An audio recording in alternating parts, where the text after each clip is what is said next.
You are watching Educational Broadcasting Channel.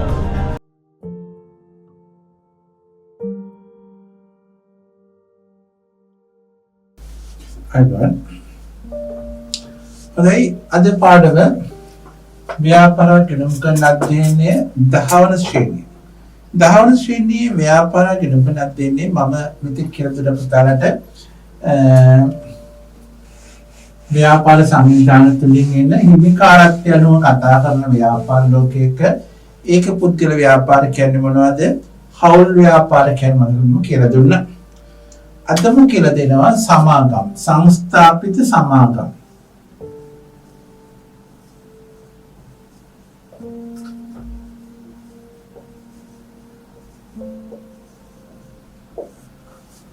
සංස්ථාපිත සමාගම. දැන් මොකක්ද පුතා සමාගමක් කියලා අපි කතා කරන්නේ? සමාගමක් කියලා කියන්නේ සමාගම් පනතට අනුකූලව සමාගම් පනත කියලා කියන්නේ 2007 අංක 7 දරන 2007 අංක 7 දරන සමාගම් පනතට අනුව නැත්නම් සමාගම් පනතට අනුකූල හරිද අනුකූල නෛතික පුද්ගලභාවයක් සහිත වූ කොටස් නිකුත් කිරීමෙන් ප්‍රාග්ධනය සපයා ගන්නා කොටස් නිකුත් කිරීමෙන් ප්‍රාග්ධනය සපයා ගන්නා ව්‍යාපාර විශේෂය. හරිද? මෙන්න මෙතනදී සමාගම් පනතට අනුව තමයි කටයුතු කරන්නත් ඕනේ. සමාගමක ප්‍රාග්ධනය සපයා ගන්න ප්‍රාග්ධනය කොටස් කරලා මෙන්න මේකම පැහැදිලි කරලා ඉන්න ඉස්සෙල්ලා පුතාලට දැන් අපි මෙතෙක් ව්‍යාපාර කතා කරේ ඒක පුද්ගල ව්‍යාපාර එහෙම නැත්නම් හවුල් ව්‍යාපාර අපි කතා කරනකොට මම කිව්වා ඒගොල්ලෝ තම තමන්ගේ ප්‍රාග්ධනය යොදවනවා. ඒක පුද්ගල නම් ඒක ව්‍යාපාරිකයා තමන්ගේ වත්කමක් උපයාගෙන විකුණගෙන නැත්නම් ගස් කරලා තමා සතු මුදලක් අරගෙන ව්‍යාපාරේ පටන් ගන්නවා. හවුල් ව්‍යාපාරයේ හවුල්කරුවෝ ප්‍රාග්ධනය යොදවනවා එක්කෙනෙක් මුදල් තව කෙනෙක් වාහනයක් එහෙම යොදන්න පුළුවන්කම ලැබෙනවා. සමාගමක් එහෙම කරන්න බෑ. සමාගම ආරම්භ කරනකොට අපි කියන එක ප්‍රවර්තක කියලා ප්‍රාරම්භක කියලා ඒගොල්ලෝ සමාගමට අවශ්‍ය කරන ප්‍රාග්ධනය තීරණය කරනවා. අපි හිතමු ලක්ෂ 10ක් කියලා.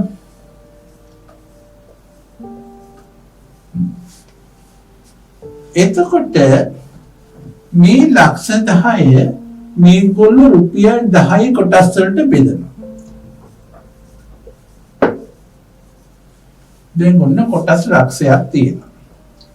කොටස් ලක්ෂය.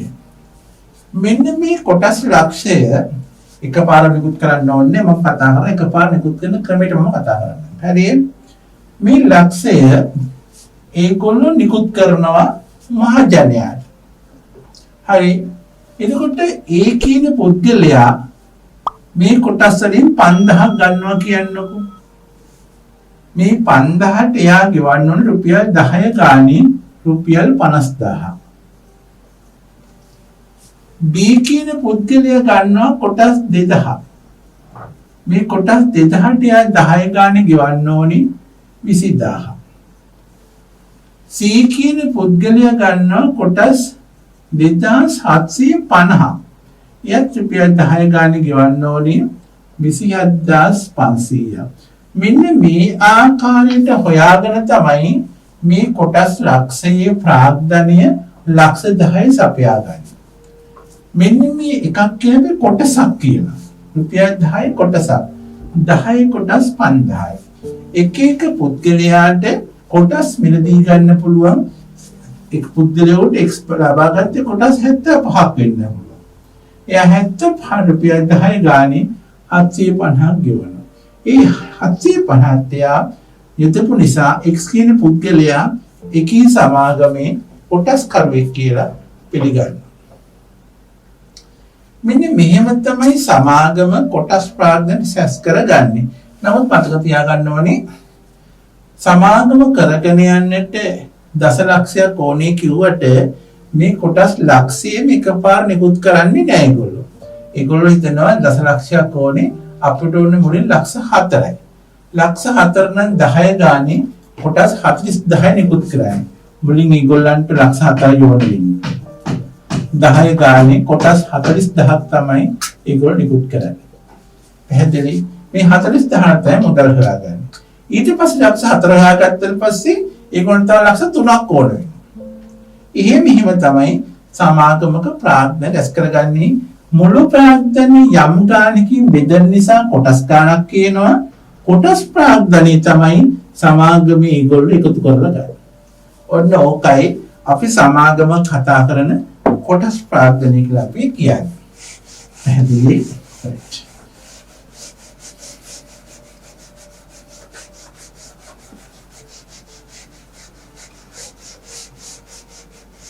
එහෙමනම් අපි ආයතන නිර්වචනය තේරුම් කරගමු. 2007 අංක 7 දරන සමාගම් පනතට අනුව නෛතික පුද්ගල භාවයක් ඇති කොටස් නිකුත් කිරීමෙන් ප්‍රාර්ථනීය සපයා ගන්නා වගකීම යොදු කොටස් වල පමණක් සීමා වන ව්‍යාපාර විශේෂය තමයි සමාගම කියලා කියන්නේ. මේ සමාගම තව වචනයක් තියෙනවා පුතන් සීමා සහිත කියලා. ඔගොල්ලෝ දැකලා ඇති ගොඩාක් වෙලාවට සාමාන්‍ය සමාගමක මේ සීමා සහිත කියලා යොදනවා. අපි දන්නේ සීසර් කියලා. මේකේ අර්ථය තමයි පුතේ සියලුම කොටස්කරෝ වගකීම දරන්නේ තමන් යෙදූ කොටස් ප්‍රාර්ථනයට පමණයි. අපි මේකට කියන වගකීම සීමිතයි කියලා. වගකීම සීමිතයි කියලා කියනවා. සීමිතයි කියලා කියන්නේ බාහිර ණය සම්බන්ධයෙන් ඒගොල්ලෝ වග කියන්නේ තමන් යෙදූ කොටස් ප්‍රාර්ථනයට පමණයි. තවත් කිව්වොත් එහෙම සමාගම යම්කිසි මූල්‍ය අර්බුදයකට ලක් වුණොත් එහෙම දැන් සාමාන්‍යයෙන් ඒක පුද්ගල ව්‍යාපාරික හවුල් ව්‍යාපාරික මම කිව්වා බාහිර ණය සම්බන්ධයෙන් පුද්ගලික දීපල පවා කැප කරනවා කියලා. සමාගම කොටස්කරුවෝ එහෙම කරන්නේ බාහිර ණය සම්බන්ධයෙන් යම්කිසි විදිහකින් එයාට නොලැබී යන්නේ එයා යෙදූ කොටස් ප්‍රමාණය පමණයි. උදාහරණයක් කියමුකෝ ඒ කියන පුද්ගලයා කොටස් 5000ක් කරන් තියෙනවා රුපියල් 10 ගානේ 50000ක් යොදවලා. දැන් මේ සමාගම බාහිර මූල්‍ය අර්බුදයකට ලක් වුණොත් එහෙම ඒ කියන කොටස් කරට අහිමි වෙලා යන්නේ මේ 50000 පමණයි. හවුල් ව්‍යාපාරික ඒකප්‍ර ව්‍යාපාරික වගේ පුද්ගලික දීපල කැප කරන්න යට සිද්ධ වෙන්නේ නැහැ. එයාට අහිමි වෙන්නේ මේ 50000 පමණයි. අපි කියන එකට වගකීම සීමිතයි කියලා. ඒ නිසා තමයි මිද්‍රී යොදන්නේ සීමා සහිත කියන වචනේ. පැහැදිලි? right. එතකොට අපි කතා කරමු සමාගමක ලක්ෂණ.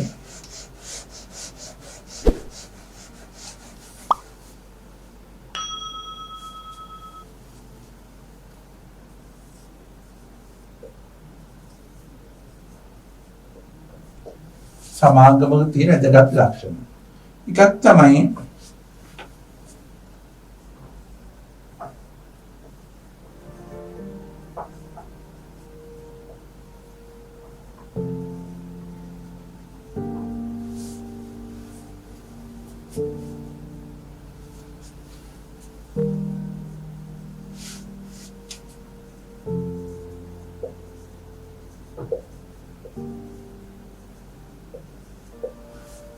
ඕනෑම සමාගමක් අපි ලේඛනගත කරනවා නම් සමාගම ලියාපදිංචි කරනවා නම් ඒ හැම සමාගමක ලියාපදිංචි කරන්න ඕනේ සමාගම් පනත යටතේ. අද වෙනකොට මේ සමාගම් පනත සම්පූර්ණයෙන් කෙරෙන්නේ 2007 අංක 7 දරන සමාගම් පනත යටතේ.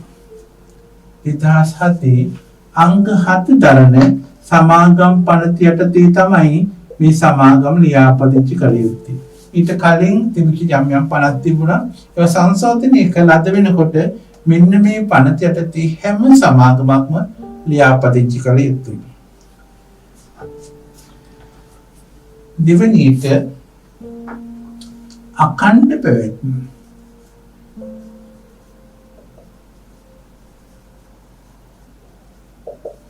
දැන් තනි පුද්ගල ව්‍යාපාරයක් හවුල් ව්‍යාපාරයක් මම කිව්ව අඛණ්ඩ පැවැත්මක් නැහැ. හවුල්කරුවාගේ බොන්නක් තීම, ලෙඩවීම, මරණය වගේ අවස්ථාවලදී ව්‍යාපාරය අවසිලා යනවා. සමාගමක කොටස්කරුවෙක් හෝ කවුරු හරි බුන්වත් වුණා, මිය ගියා, උන්මන්තක වුණා, මොකක් කිව්වත් සමාගම වෙහිලා යන්න බෑ. මොකද සමාගම කටයුතු කරන්නේ කොටස්කරුවෝ නෙමෙයි වෙනම පාලක මණ්ඩලයක් හරහා. එතකොට මේගොල්ලන්ට සමාගමේ හවුල් කොටස්කරුවෝ යම් අර්බුදයකට ලක් වුණා කියලා සමාගම ඉවත් වෙන්න හේතුවක් නැහැ. සමාගම යන්නේ කොටස්කරුවන්ගෙන් වෙන්නුණු වෙනම ඒකකයක් හැටියට. ඒක නිසා කොටස්කරුවන්ගේ බොන්වත් වීම, ලෙඩවීම, මිය යාම, නීති ගැටලුට රැහැනට හසුවීම ඒවා ව්‍යාපාරයට බලපාන්නේ නැති නිසා අඛණ්ඩ පැවැත්මක් සමාගමකට තියෙනවා. ඊළඟ තමයි සීමිත වගකීම. මත ලියාපදිංචි කිරීම.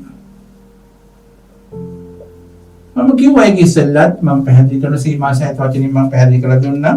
ඒ කියන්නේ සීමිත වගකීම ලියනකොට සීමා සහිත සමාගමක්. සීමා සහිත කියන්නේ මොකද්ද?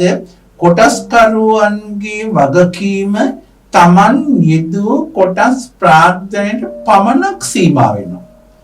ඒ නිසා ඒගොල්ලන්ට සමාගමේ බාහිර අර්බුදයකදී පුද්ගලික දේපල කැප කරන්න සිද්ධ වෙන්නේ නැහැ.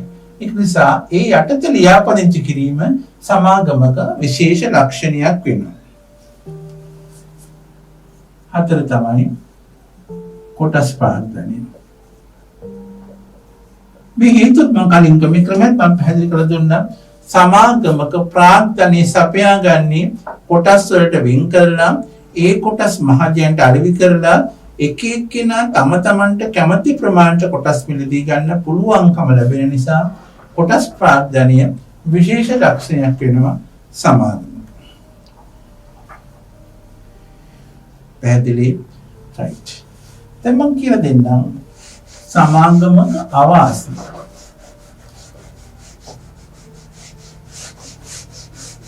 සමාගම වාසි.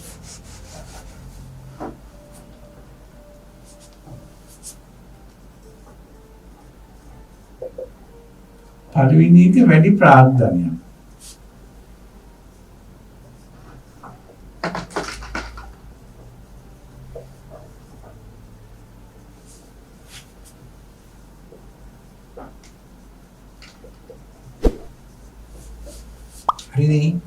දැන් සමාගමක ප්‍රාග්ධනය සබන කොටස් වල ඉන්නේ කොටස් ප්‍රාග්ධනයට දායක වෙන්නේ මහජනයා කැමතියි. එතකොට සමාගමේ කාර්ය සාධනය මොකක්ද කියලා පැහැදිලි කරාට පස්සේ ඒකට මුදල් යොදවන්න මිනිස්සු කැමතියි. එතකොට වැඩි ප්‍රාග්ධනයක් සපයා ගන්න පුළුවන් වෙනවා. මොකද මේකේ කොටස් මිලදී කියන ප්‍රමාණයක් නැහැ.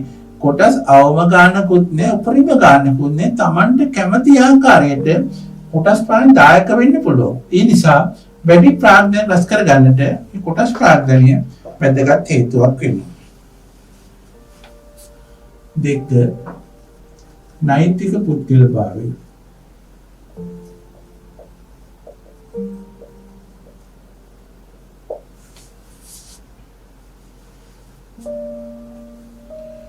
දැන් මම කිව්වා ඒක පුද්ගල ව්‍යාපාරයට හවුල් ව්‍යාපාර නෛතික පුද්ගලභාවය නැහැ කියලා.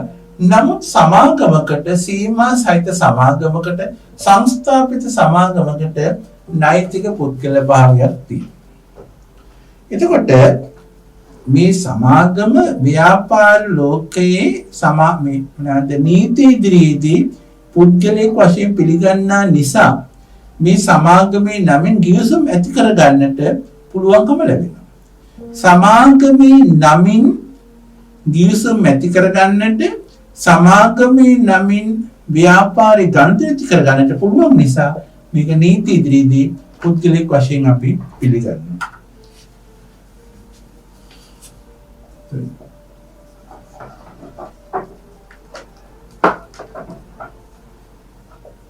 මේක අකණ්ඩ ප්‍රයත්න කිරීම මම ඉස්සෙල්ලා කිව්වා මේ ලක්ෂණ වලත් මේක ලොකු වාසියක්.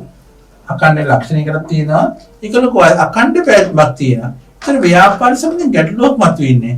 මොකද අකණ්ඩ ප්‍රයත්න හවුල් කොටස් කරුවෙක් මිය ගියා බම්පොලොත් වුණා නීතිය රැහැන්ට අසුණා ඒක ව්‍යාපාරට බලපාන්නේ නැහැ. මොකද ව්‍යාපාරය කොටස් කරුවෙක් වෙන්නෝ වෙනම ඒකකයක්.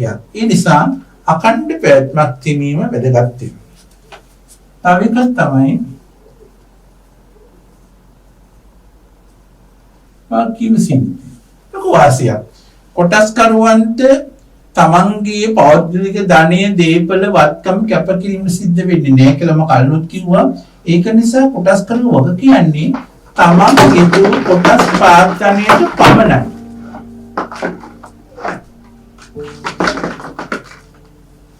කොටස් ප්‍රාර්ථනයට පමණයි. ඒ නිසා වගකීම් සීමිත වීම ව්‍යාපාර ලෝකෙට ලොකු වාසියක් වෙන සමාගමක් තුල. අනිත් තමයි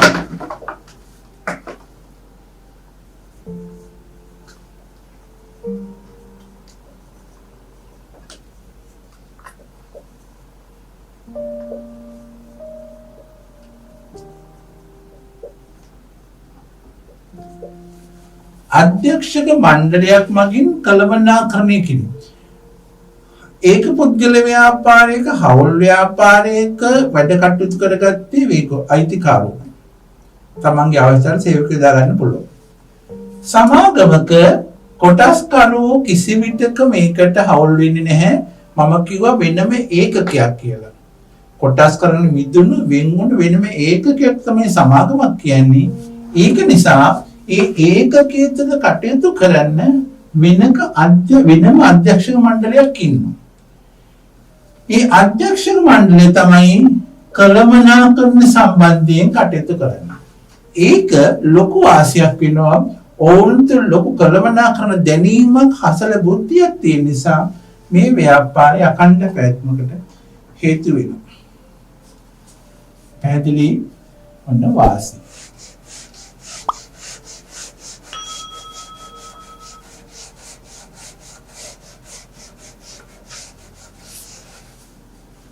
අවාසි බලමුකෝ.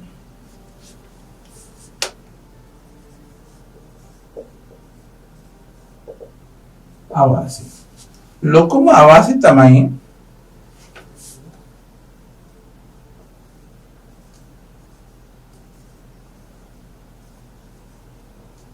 නීතිමය විධිවිධාන අධික වීම.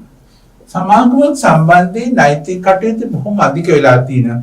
හැම දෙයක් සම්බන්ධයෙන් කියන්නේ ආරම්භ කිරීම, පවත්වාගෙන යාම, විසිරුවා හැරීම, කටයුතු කිරීම, අභ්‍යන්තර කැඩළු නීති රෙගුලාසි රාශියක් මේකට තියෙනවා.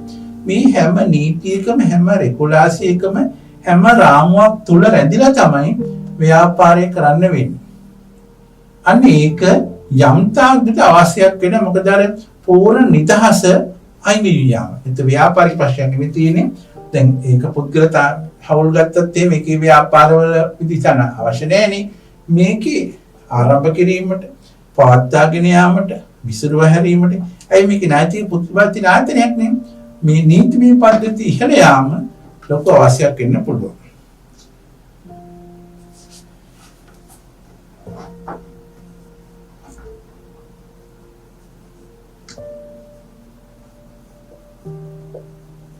අනික තමයි ලාභයේ අයිතිය බෙදී යාම. මේක අයිතිය විශේෂයෙන් ගත්තොත් එහෙම අයිතිය රසකට බෙදීලා යන්න තියෙනවා. ඉතින් ගැටලුවක් මතුවෙන්න පුළුවන්. ලාභයෙන් ඒක පුද්ගල ව්‍යාපාරයක හවුල් ව්‍යාපාරයක ලාභය ඒගොල්ලෝ භුක්ති විඳිනවානේ.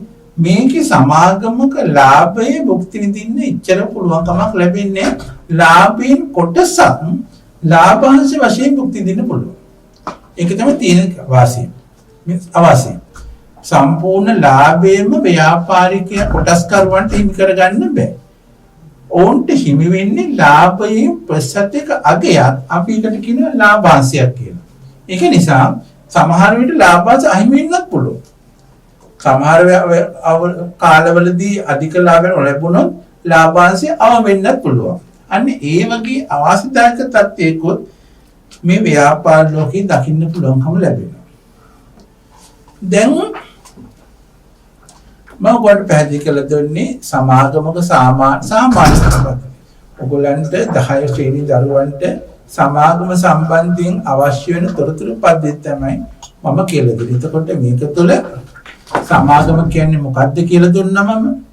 සමාගමක ලක්ෂණ මම කියලා දුන්නා. සමාගමක ප්‍රාග්ධනය කියන එක පැහැදිලි කරලා දුන්නා. සමාගමක සීමා සහිත කියන වචනේ පැහැදිලි කරලා දුන්නා. ඊට පස්සේ සමාගමේ ලක්ෂණ මම කියලා දුන්නා. සමාගමේ වාසි කියලා දුන්නා. සමාගමේ අවාසි කියලා දුන්නා. මේක පුතාලට මේ විභාගීය සඳහා අවශ්‍ය කරන මූලික දැනුම තුළ හරවත් කරුණු ටික ඔච්චරයි තියෙන්නේ. ඉතින් එහාට ගොඩක් වෙලාවට ළමයින්ට අපහසු වෙන ප්‍රශ්නයක් තමයි කොටස් ප්‍රාග්ධනය වගේම සීමා සහිත කියන වචනේ මොකක්ද කියන එක. මම පුතාලට පැහැදිලි කරලා දුන්නා. ඒක නිසා මෙන්න මේ රාමුව තුළ තමයි සමාගම කියන ව්‍යාපාර විශේෂය හිමිකාරත්වය අනුව බෙදලා යන්නේ. පැහැදිලි? ඔය ටික තමයි සමාගම සම්බන්ධයෙන් මම පැහැදිලි කරන්න තිබුණේ.